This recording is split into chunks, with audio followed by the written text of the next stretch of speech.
अच्छा सा गुड्डा देख करके गुड़िया की शादी कर दो, इसी में आपकी भलाई है। और याद रखना बहनाओ, यहाँ पर आपकी समझ की बात है।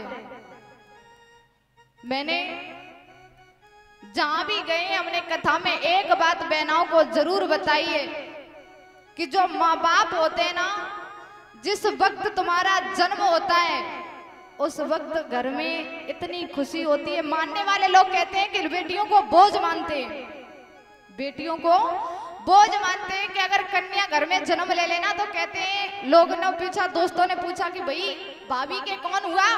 अगर बेटी हुई तो बड़े मुंह सुखा करके कहेंगे क्या बताऊं यार, घर में बोझ पैदा हो गया, अब तो हमें इसकी जरूरत है, इसे इकट्ठा कर लें, लड़की हुई है।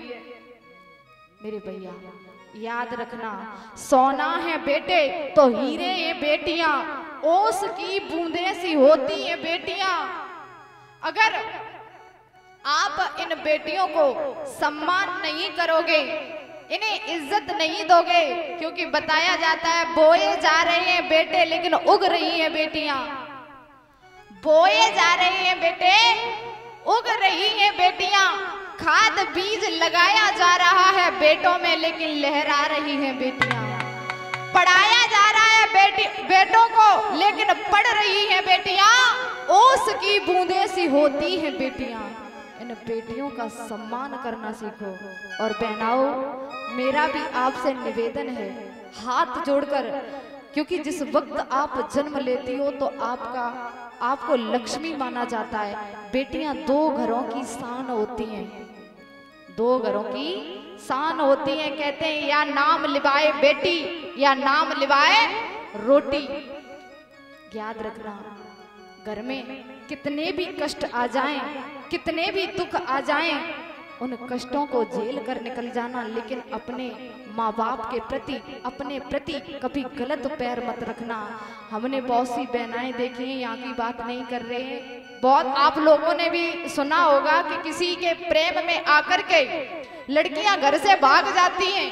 याद रखना, तुम्हें खुश तब तक रखेंगे जब तक जो तुम धन अपने घर से, माँ बाप की जो पैसे होते हैं ना, चीज वक्त लेकर के भागती है, मैंने बहुत सारी लड़कियां देखी हैं, तब तक खुश रखेंगे जब तक वो धन आपके पास है। और जैसे ही धन खत्म हुआ तो महाराज आपको लात मार करके घर से बाहर निकाल देंगे।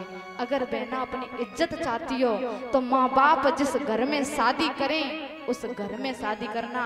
अगर तुम्हें दुख मिल रहा है तो तुम मुंह खोल करके बाप से कहती हो कि पिताजी आपने मुझे उस घर में शादी की है जहाँ हमारी कोई वैल्यू नहीं है।